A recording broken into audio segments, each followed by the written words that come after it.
Words of Sri Aurobindo from the book Letters on Yoga Part 1 from the Collective Works of Sri Aurobindo, Volume 28, page 113, topic Psychic Being, continuation from yesterday's discussion. New stanza. Our Lord Sri Aurobindo says the mental being spoken of by the Upanishad is not part of the nervous physical composite. It is the Manomaya Purusha, Prana Sharira Neta, the mental being, leader of the life and body. It cannot be so described if it were part of the composite, nor can the composite or part of it be the Purusha, for the composite is composed of Prakriti. It is described as Manomaya by the Upanishad because the psychic being is behind the veil, and man, being the mental being in the life and body, lives in his mind and not in his psychic. So, to him, the Manomaya Purusha is the leader of the life and body. Of the psychic behind supporting the whole, he is not aware or dimly aware in his best moments. The psychic, says our Lord Sri Aurobindo, the psychic is represented in man by the Prime Minister, the Manomaya, itself being a mild constitutional king. It is the Manomaya to whom Prakriti refers for assent to her actions.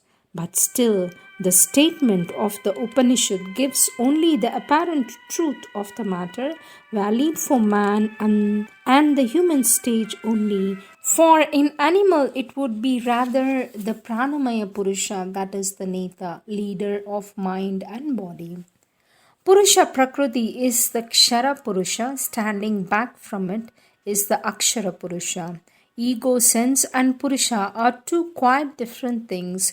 Ego sense is a mechanism of Prakriti, Purusha is the conscious being. The psychic being evolves, so it is not the immutable. The psychic being is especially the soul of the individual, evolving in the manifestation of the individual Prakriti, taking part in the evolution. Sri Aurobindo says, it is that spark of the divine fire that grows behind the mind, vital and physical, as the psychic being, until it is able to transform the Prakriti of ignorance into a Prakriti of knowledge. These things are not in the Gita, but we cannot limit our knowledge by the points in Gita. Next subtopic, the soul and the psychic being.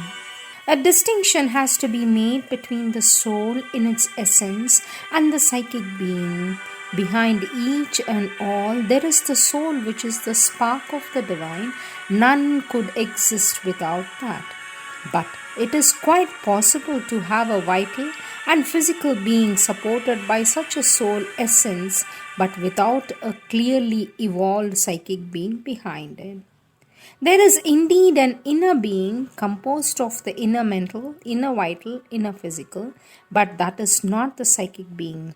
The psychic is the inmost being of all and quite distinct from these. The word psychic is indeed used in English to indicate anything that is other or deeper than the external mind, life and body, or it indicates something, anything occult or supraphysical, but it is a use which brings confusion and error, and we have almost entirely to discard it.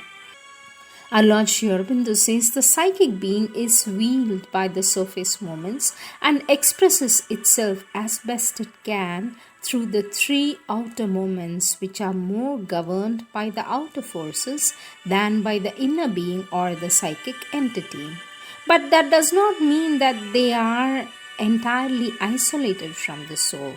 The soul is in the body in the same way as the mind or vital, but the body is not this gross physical body only, but the subtle body also.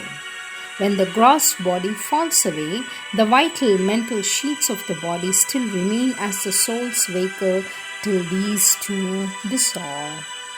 Sri Aurobindo says, the soul of a plant or an animal is not dormant, only its means of expressions are less developed than those of a human being. There is much that is psychic in the plant, much that is psychic in the animal. The plant has only the vital physical elements evolved in its form. The consciousness behind the form of the plant has not developed or organized mentality capable of expressing itself. The animal takes a step farther. It has a vital mind and some extent of self-expression, but its consciousness is limited. Its mentality is limited, its experiences are limited. The psychic essence too puts forward to represent it a less developed consciousness and experience than is possible in man. All the same, animals have a soul and can respond very readily to the psychic in man. Sri Aurobindo says the ghost of a man is of course not his soul. It is either the man appearing in his vital body or it is a fragment of his vital structure that is seized on by some force or being of the vital world for its own purpose. For normally the vital being with its personality exists after the dissolution of the physical body for some time only. Afterwards, it passes away into the vital plane where it remains till the vital sheath dissolves. Next, one passes in the mental sheath to some mental world, but finally the soul leaves its mental sheath also and goes to its place of rest.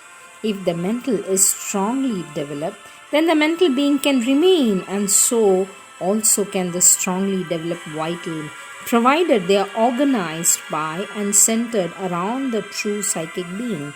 They then share the immortality of the psychic. But ordinarily, this does not happen.